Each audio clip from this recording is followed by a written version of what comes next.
Welcome back. Could the Great Resignation be turning into the Great Apprehension? That's the theory of our next guest, who says recession fears are hitting the workforce in the U.S. And let's bring in Jessica Calzaretta, Insight Global President.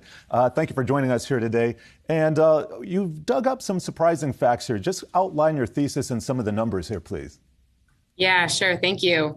Well, what we found is that the majority of Americans, 78%, in fact, are fearful of losing their job if there is a recession. And even more interesting, 54% of American workers say that they'd be willing to take a pay cut in order to keep their job should there be an upcoming recession. So I think it's fair to say that what was once the Great Resignation is in fact perhaps the Great Apprehension, as more and more American workers are feeling more stress and anxiety about their job security.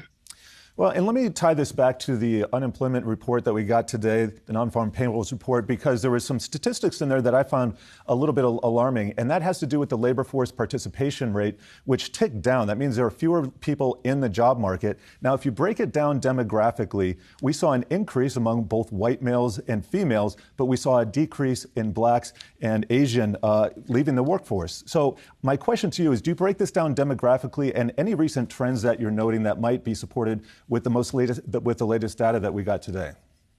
Yeah, I certainly do think that there are some demographic trends to be paying attention to. I mean, as it relates to job security and feelings of worry or anxiety about job security in the marketplace, women in particular are feeling the most insecure about job security. And I think, you have to take a look back at what's happened over the past 2 years with the pandemic-induced recession of 2020.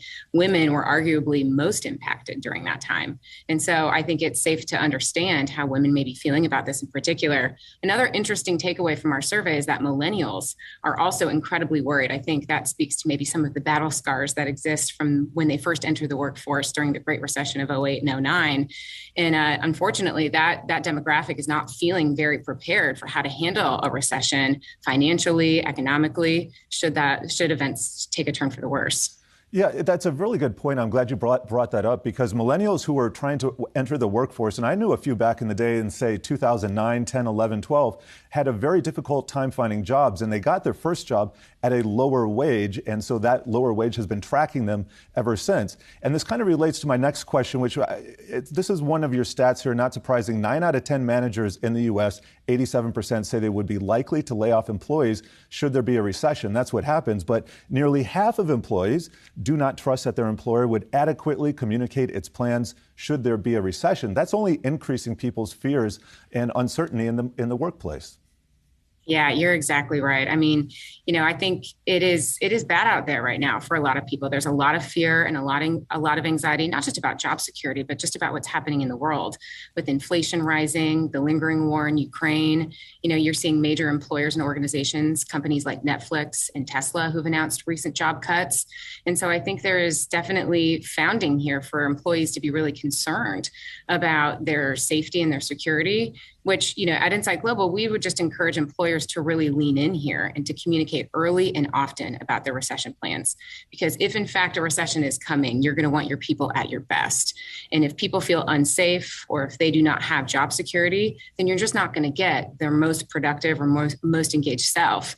And so we believe in protecting your core, communicating early and often to your people about your recession plan, and leading with as much trust and transparency as possible. Yes, an open and honest and transparent workplace is a happy workplace most times, not always, but we deal with that. Another stat here, 56% of American workers say they don't feel financially prepared for a recession, or say they don't know how they would prepare for a recession. That is a shockingly high number. That's more than half. So how are people... I guess, are there initiatives, and I guess this is getting beyond the study itself, what can we do to increase this number here? Well, I think employers first have to recognize their responsibility and taking that number and driving it down. I mean, I think the more tools and resources that you can provide to your employees about how to prepare for an economic downturn, how to practice cost savings measures, how to control the controllables, I mean, that will only increase that feeling of safety and belonging, and hopefully drive more engagement to be able to, drive better results ultimately for people personally, but also for organizations as a whole. We got time for one more here, and I'll just give this to you generally. Any surprising stats that you've come across in this report or any other surveys that you've conducted recently? I think it's a stat that you mentioned earlier. Nearly half of American workers do not feel that their employer would adequately or clearly communicate their plans for a recession. I mean, that speaks to, perhaps the lack of trust that exists between employees and their employers.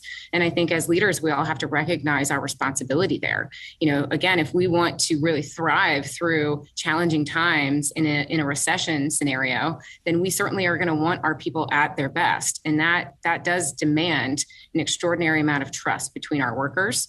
And so I think, as employers, we just have to really challenge ourselves to be thinking about how we are communicating with our people, how we are leaning into these challenging and uncertain times to provide as much clarity as possible. Even not having the answers, saying that clearly to your workforce can build such incredible trust measures that will keep your people engaged for the long haul. I don't know. Very simple words, and they are powerful indeed. Really appreciate you underscoring that. Once again, Jessica Calzaretta, Insight Global President, thanks for joining us.